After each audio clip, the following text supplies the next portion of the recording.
were people who didn't believe in any gods whatsoever in antiquity. In Athens, from the 420s or so onwards, we can see people who are genuine atheists in the modern sense, and we can also see compendia of arguments against the existence of gods later on. It's Friday, February 12th, 2016, and you're listening to the Armchair Atheism podcast. I'm your host, Taylor Carr, and in this episode of the show, I talk with classicist and author Tim Whitmarsh about atheism in the ancient world. Most of us can probably name some famous atheists from the Enlightenment and preceding generations, but how far back does unbelief really go? What did it mean to be a non-believer long ago, and what does understanding the longevity of atheism tell us today? But first, a few updates and announcements are in order. If you have not joined our Facebook page, you can find it at facebook.com/godlesshaven and be easily connected with most of the content I produce, be it new podcast episodes, new articles, or new videos. I have also set up a Patreon page at patreon.com/godlesshaven, where you can make any donation you'd like to support the work I do, such as this very show you're hearing now. Last but not least, I have finally managed to get this podcast onto iTunes, so those who have had difficulty finding the show or keeping it in their feed can breathe a sigh of relief. Before we move on to the interview with Professor Whitmarsh, be aware that there will be a slightly awkward fade and transition during the discussion. Unfortunately, the call got lost for a brief time while recording. I did some editing to keep things relatively smooth, but luckily about 99% of the interview is still intact. So without further ado, I hope you enjoy the show. Tim Whitmarsh is a British classicist and the A.G. Leventis Professor of Greek Culture at the University of Cambridge. He works on all areas of Greek literature and culture, specializing particularly in the world of Greeks under the Roman Empire. Professor Whitmarsh has published several books, including Greek Literature in the Roman Empire, Narrative and Identity in the Ancient Greek Novel, and his most recent, Battling the Gods, Atheism in the Ancient World. Tim, welcome to the show. Thank you very much. It's a real pleasure. So first of all, it might be interesting to get you started on talking about what got you interested in the study of ancient cultures, specifically the ancient Greeks. Well, when I was very young, sort of 8, 9, 10, I lived in a very old part of England, which was had a castle that was pre-Norman conquest, so pre-1066, and I used to find this absolutely captivating, this place. I used to go there pretty much every day whenever I could, and it was that sense of just wonder. I mean, it's all kind of romantic naivety and so forth, but it was that sense of wonder at how things that were created so long ago could still be in our landscape and still be relevant to us now that captivated me. I was also obsessed with ghosts, I have to say. We lived in a haunted house, or supposedly haunted house, which had a Catholic priest's hidey hole in it from the time of the persecution of the Catholics in England as well. And that was kind of kooky as well. So lots of stuff about memories of the past and the way in which the past interacts with our world. Very interesting. Have you actually had the privilege of visiting any of the ancient sites or ruins in Greece or Rome? Yeah, I've been a lot. I mean, more to Greece than to Italy. Italy, I'm a specialist in ancient Greece, but I think I've probably been to Greece maybe 4 times in the last 2 years or whatever. I go there an awful lot, and I absolutely love it. I love the sites. I find them immensely powerful. Knowing things about and knowing, and every time you go, you learn something different about them. But also, I love the people. I love the culture as well, and I don't speak modern Greek as well as I should do for somebody who speaks well, I don't speak, but I read ancient Greek pretty well, but yes, I do love Greece. Do you have a favorite site or I guess ruin or building that you've gotten to visit?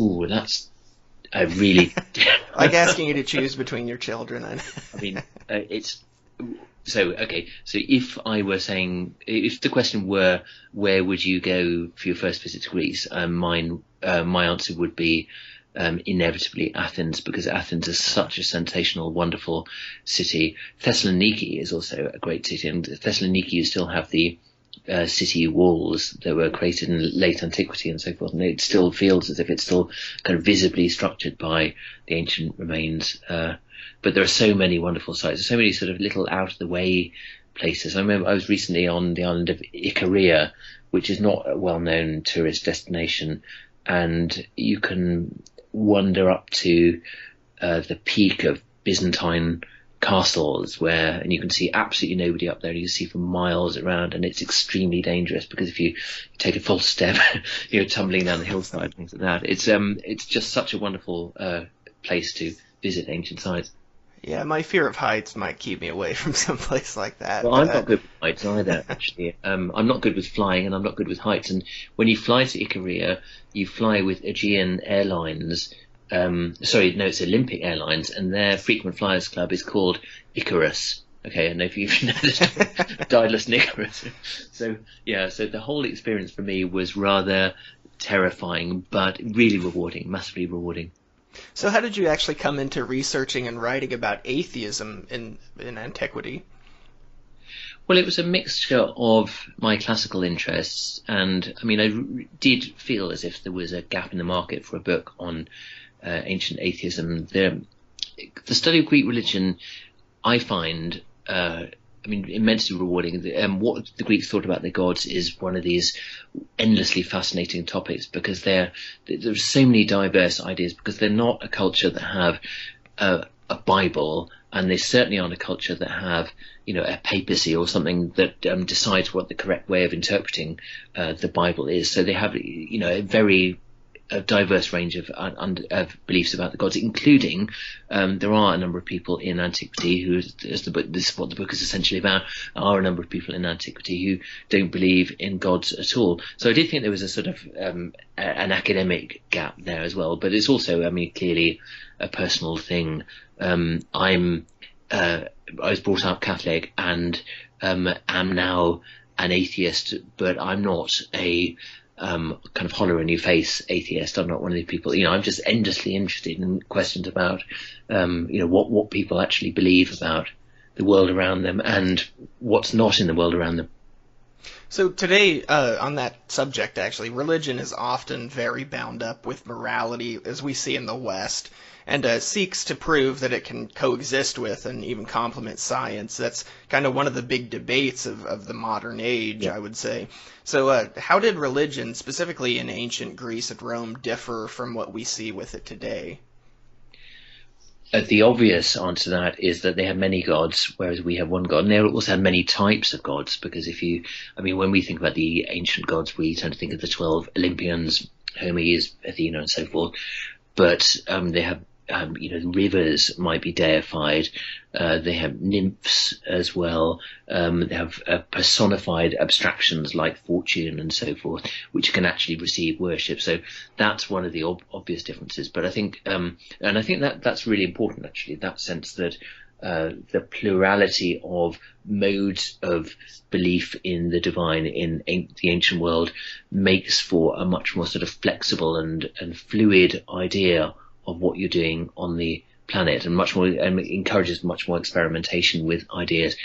But so let me contrast that to monotheism, where typically what you have with monotheism is like an on-off switch. Essentially, it doesn't have to be this way, but often people present monotheism as something that, you're either with us or against us, and that seems to be a very sort of restrictive way of looking at the world. So that was one side of it.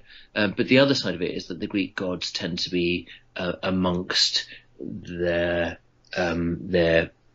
amongst humanity. They tend to live in the same world as us. They live on Mount Olympus, which is a big mountain, and it wasn't scaled, its peak wasn't scaled until the early 20th century. So in antiquity, it wasn't kind of scalable, but it was part of our general ecosystem. And the ancient Greek gods were, as I say, they belonged to our world, but they also, interacted with human beings, and they represented at some level parts of the human world. So Dionysus represents wine, and Demeter represents bread, and so forth. These gods have many different aspects to them, but they speak to human beings. They're part of our world, rather than being something impossibly remote and abstract and unknowable. Yeah, that kind of gets to something that I've heard from different authors, mostly not exactly, I guess I would say historians, but there's this kind of debate that I run into occasionally about how exactly did these people in the ancient world view their gods? Because especially today, we encounter a lot of this stuff in popular culture through books and movies, as well as even video games. And there's, Yeah. I think, kind of this conception of them as like magical figures, that they're kind of seen as sort of like, oh, they're these fun beliefs that people of the ancient world had. How seriously did people back then take things like all you've just mentioned about nymphs, as well as polytheistic deities? I mean, we know all these stories of these gods who weren't exactly, one would say, some of them moral characters or exemplars of moral virtue. Yeah, well, um, so in many of the earliest Greek myths, the gods don't seem to behave in an exactly moral way, but the Greeks also had stories about, Zeus, for example, the king of the gods, was supposed to be the guardian of morality. And in Homer's Odyssey, for example, it's Zeus who says right at the beginning that what the suitors are doing in Odysseus' house is terribly wrong, and it's really important for the re-establishment of justice in the world to get Odysseus home and to set things right. So they did. I mean, it was a flexible and capacious model of divinity, but it wasn't trivial. It wasn't in any sense. It wasn't just about wacky stories about gods doing funny things. We have to remember that they sacrificed animals in front of entire cities and Yes. then ate the meat afterwards. And of course, this sacrificial metaphor persists into Christianity as well. As I mentioned earlier, I was brought up Catholic. I was brought up with the idea of, Christ sacrificed, and you actually, eat the blood and eat the body and drink the blood of Christ and so forth. And that's real, for Catholicism. So it persists, and that's pretty kind of heavy stuff if you think about the wider implications of it. So blood sacrifice is confronting you with your own mortality. It's saying that we are, as human beings, kind of kill animals because they're beneath us, and we offer them up to the gods above us. So I wouldn't want to see Greek religion as merely trivial comic book stuff. I think it is, I think it probably did speak to people in much the same way that modern religions speak to people. But there were, as I say, there were also important differences between the two. Ancient religion tended to be much more about the community, about the entirety of Greeks tended to cluster in city-states. There were about 1,200 city-states or whatever, and a lot of ancient religion was about the city-states speaking to each other as a community, and so it was much less individual, much less sort of sense that you contemplate the divine in a service or whatever. It was much more about that sense of collectivity. Yes, and to my understanding, you could kind of get a glimpse at how seriously they did take their beliefs from the fact that it was so bound up with their society. Yeah, exactly. Yeah. So if you're an Athenian, for example, the goddess Athena is absolutely indispensable to your sense of what you are about as an Athenian. That's not to say that people didn't have very heterogeneous beliefs and understandings about what Athena actually meant and how real she was and so forth. But yeah, these rituals.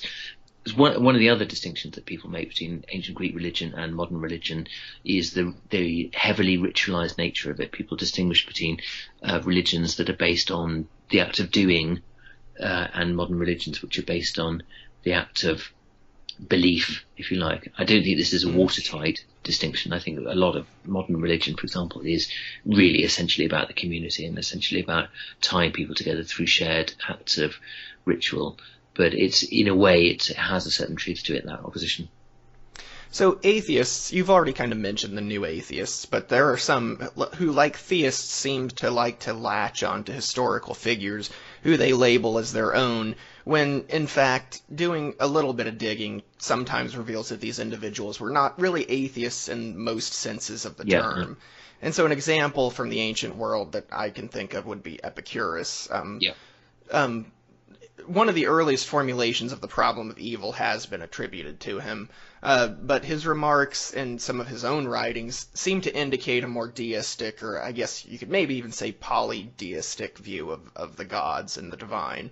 So, to what extent is the atheism that you document in your book kind of like, I guess you could say, a broad sort of skepticism, or is there more of a spectrum of unbelief that does kind of bridge into what we call atheism, as in just the disbelief in gods today? There's certainly a spectrum of disbelief, and just as ancient Greek religion was polytheist and multiform and so forth, so ancient Greek atheism had many different varieties. So it's a really good question that you ask, whether all of these people are atheists. What I would say is we shouldn't believe that we own the term atheist, which is actually an ancient Greek term. In the first place, the word atheos means the absence of a god, and it was from the probably the late 5th century onwards, 5th century BCE, this is onwards, applied to people who held that sort of philosophical belief that there were no gods. So, but it was used with great flexibility. So the Epicureans, for example, were repeatedly accused of being atheists, to the extent that the modern Hebrew term, I gather, for an atheist is apikoros, which is derived from the Greek word epicurus.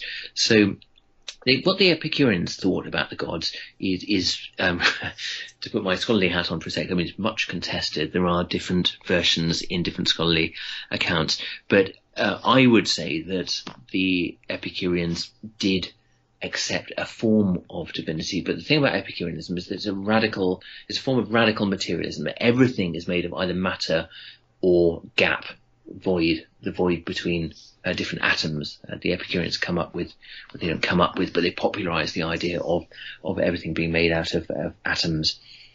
And they thought that the same of the gods as well, that the gods are material beings, and they don't exist in our world. They seem to exist in the gaps between worlds. This is again, it's a very difficult kind of area. It's not absolutely clear what they thought about them, but they certainly don't have any impact on our world at all. You can pray to a god all you like, but they won't listen to you, they won't answer you. They don't have any capacity to impact on our world, except occasionally through sort of dreams or something like that, where they don't tell you necessarily anything about the future or anything, but they just sort of appear because they're made of these sort of really tiny little particles, so we can occasionally glimpse them. So there was a Roman Epicurean called Lucretius who wrote this amazing poem on the nature of things that Stephen Greenblatt has argued the rediscovery of Lucretius's poem was the kickstart for the Renaissance, in his book The Swerve, this very successful book that he wrote recently. And Lucretius, whilst cleaving to the Epicurean position that there are gods, also argues very heavily against the belief in traditional religion. He says that he takes the example of Agamemnon, a mythical king Agamemnon, who reportedly killed a stag that was sacred to Artemis, and therefore the Greek fleet en route to Troy was beached at a place called Aulis. And according to myth, he had to sacrifice his daughter in order to appease Artemis.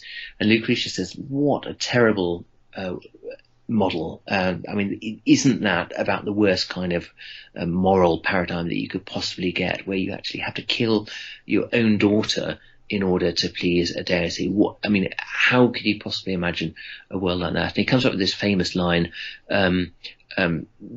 such is the extent of evil that religion encourages us to believe in. And this is, as I say, it's a really famous line that people like Voltaire cited repeatedly.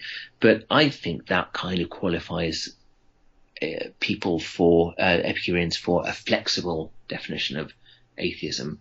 They believe in remote gods. They believe in gods that have nothing to do with our world. They think that essentially you can get by perfectly well without gods in our world. And they also think that conventional established religion is really bad for you psychically. You could quibble that, they probably do have a sort of conception of divinity, but it's sort of stuck way out there. But essentially that's entirely compatible with modern ideas of atheism. Sure. Can you think of any figures from the ancient world who were maybe a little bit closer to... I mean, to my knowledge, that's been kind of one of the areas in antiquity that's been a little bit more lacking, is this idea of, okay, well, they don't believe in any gods, just period.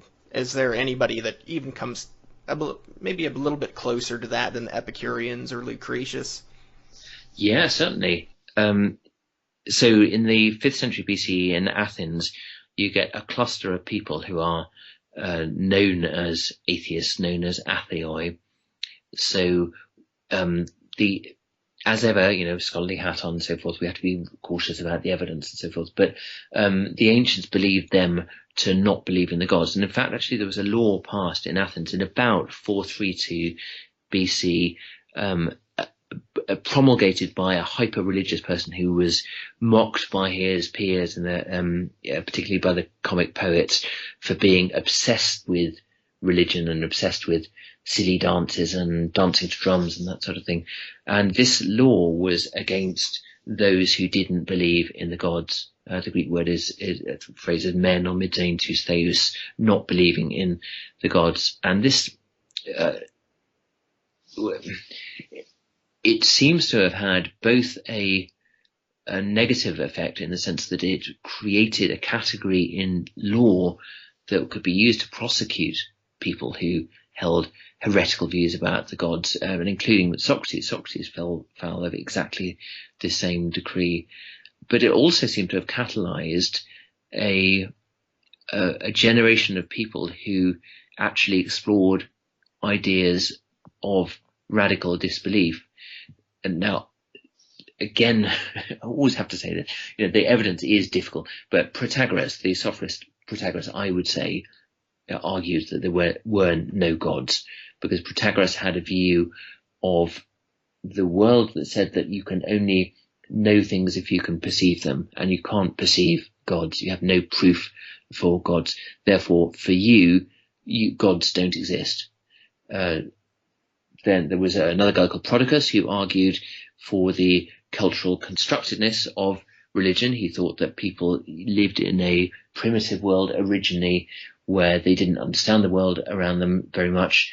And when they first emerged out of that world and they started getting things like agriculture and wine and so forth, they named these with names of gods, and that's how religion emerged. And again, different scholars would disagree about this, but I think the pivotal figure here is this really shadowy but very endlessly intriguing figure, a guy called Diagoras of Milos. There were people who didn't believe in any gods whatsoever in antiquity, and that it was both a historically localizable phenomenon in the sense that in Athens from the 420s or so onwards, we can see people who are, I would say, genuine atheists in the modern sense, people who don't believe in any gods whatsoever. And we can also see compendia of arguments against the existence of gods later on. So atheism in the modern world is largely associated with this movement called New Atheism, spearheaded by the likes of Richard Dawkins, Sam Harris, and the late Christopher Hitchens.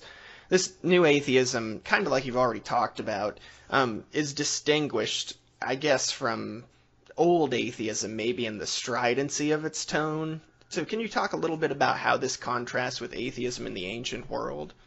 You've kind of already given some hint about maybe there were some atheists in that time who held pretty strong views of disbelief. Yeah, I think that's right. But because they were living in a world in which you don't have um, religious leaders insisting that you must believe in this kind of way. At least you don't have until the 4th century CE, when Christianity becomes the dominant religion of empire. And that point, they really sort of it started publishing laws saying you've got to not just believe in the Christian God, but you've got to believe in the Christian God in the correct way and so forth. But before then, there's relatively little by way of forcing people to believe in things in an established way. So that does give a certain amount of room for experimental ideas, and it does mean that you might take a dialogue. Someone like Cicero, who is not usually thought of as an anti-establishment figure, but he writes a dialogue on the nature of gods, in which a number of different views are canvassed about what the gods are actually like from a number of different philosophical perspectives, including the possibility that the gods don't exist at all. And nobody jumps up and down and says, Cicero, you're a terrible, evil person for including that possibility in your dialogue. As I say, it's a world in which philosophical explorations of the nature of divinity can take many different forms. Did you come across much in your research on how ancient atheists were treated in the cultures that they lived in? You've kind of mentioned a little bit of that already, but was there, because I know from my own research and study that Christians were actually, ancient Christians in the culture they lived in were called atheists and weren't particularly liked, from what I've heard, by the ancient Romans. Were more general atheists treated much differently than, I guess, your average believer?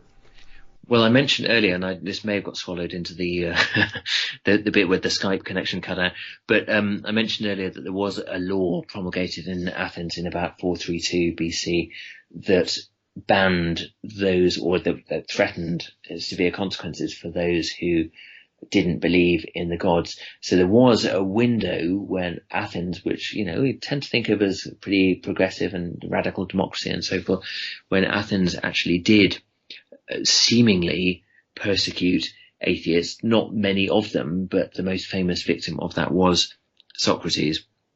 So there were moments when it was very difficult and dangerous to be an atheist, but in general, that wasn't the case so much. Now, when it comes to early Christianity, it's a really difficult area, this, because it seems, there certainly were persecutions of Christians, and the Romans were not averse to persecuting all sorts of people, actually.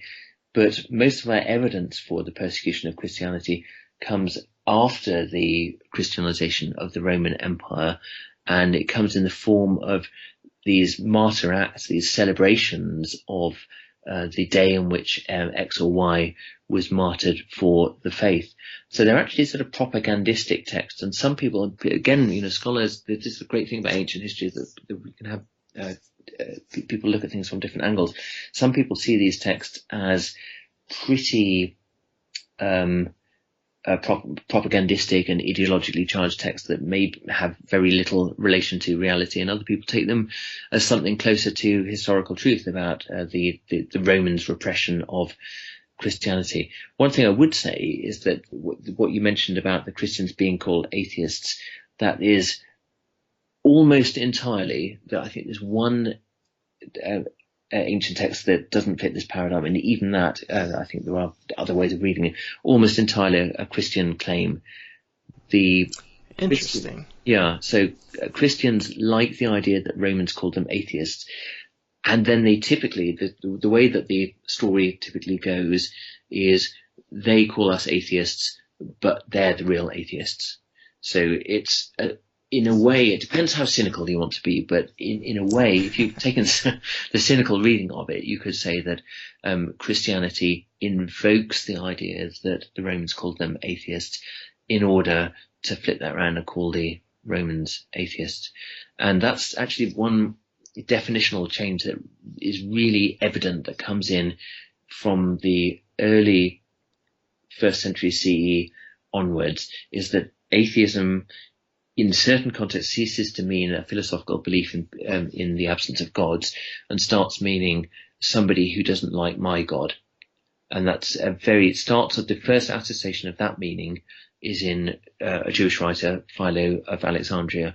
But the Christians really kick in with that, with the idea that an atheist is somebody who doesn't believe in the Christian God. They can believe in any number of other gods, but they're an atheist because they don't believe in the Christian God.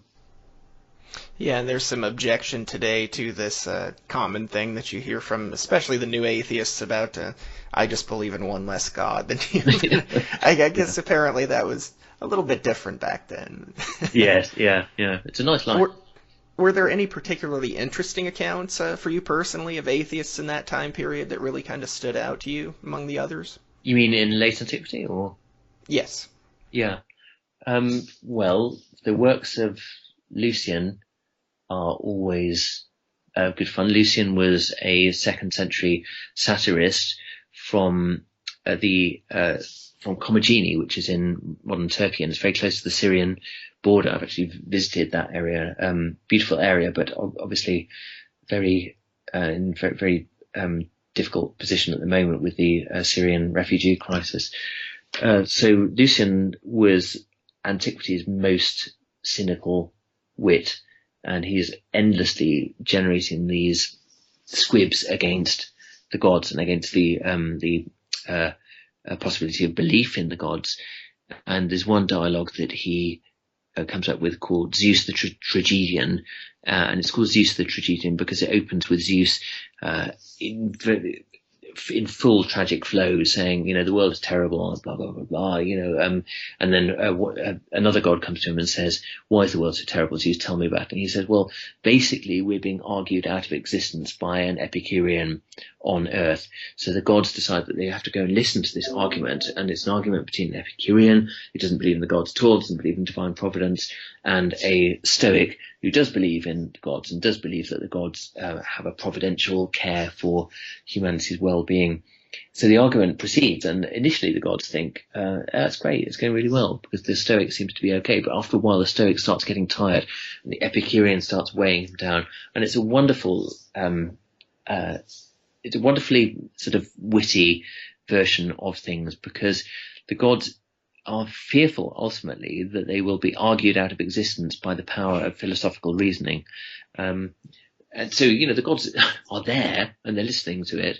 But in this comic fiction, they are potentially vaporizable by philosophical argument. So how do you see your work making a difference to how people understand and interact with atheists today? Do you kind of feel if it's been easier for people to dismiss atheism when it's considered a recent phenomenon? That seems to be something that, at least in my encounters with apologetics, is often something that seems to get brought up is, where were these atheists building the hospitals and all this stuff that we religious people built? Yeah. So part of the aim, as you quite rightly identify, part of the aim of the book was to argue that atheism is available any place, any time. We're not, as Karen Armstrong, for example, has argued, we're not by nature essentially religious beings, and there's no stigma. There should be no stigma attached to people that don't have a belief in a deity. That was part of the beef of the book.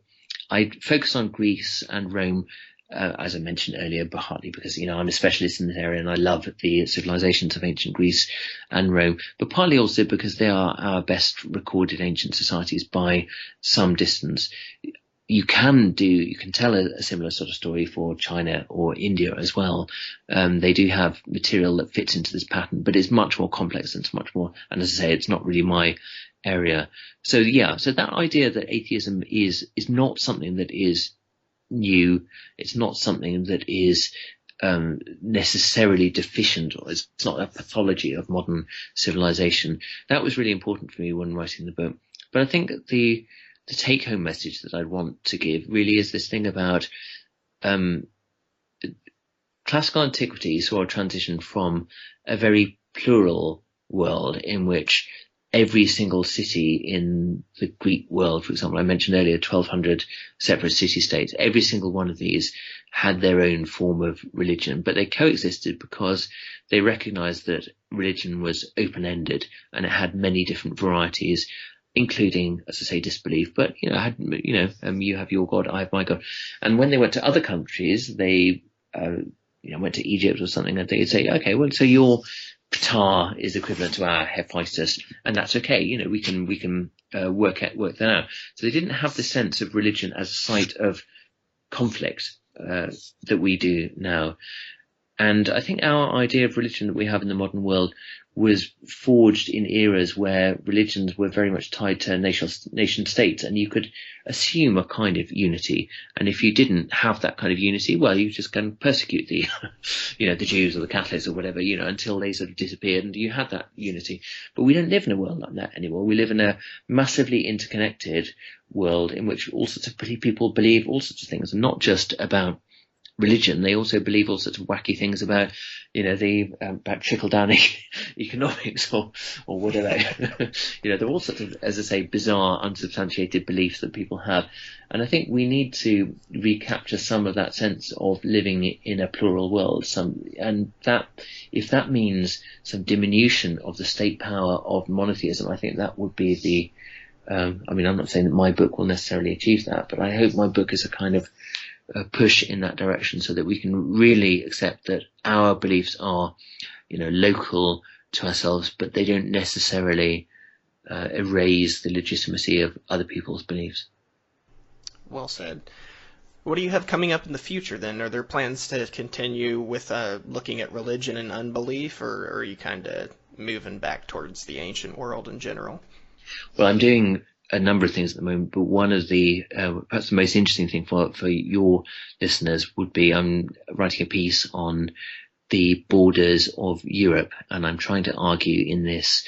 It's again influenced by the Syrian refugee crisis that we have in Europe, and these sort of hundreds of thousands of displaced people on the borders of Europe, and millions, of course, in Syria itself and in Turkey, and trying to think about why and how we've got into this habit of thinking that if the refugees are in Turkey, somehow, they're not our problem. But the minute they cross, 30 miles west onto one of the Greek islands, and suddenly this is some sort of great sort of issue. So I'm trying to think about, as I say, about the traversability of those borders and where it came from, this sense that continents are markers of geophysical but also political actuality. Well, Dr. Whitmarsh, thank you so much for coming on the show.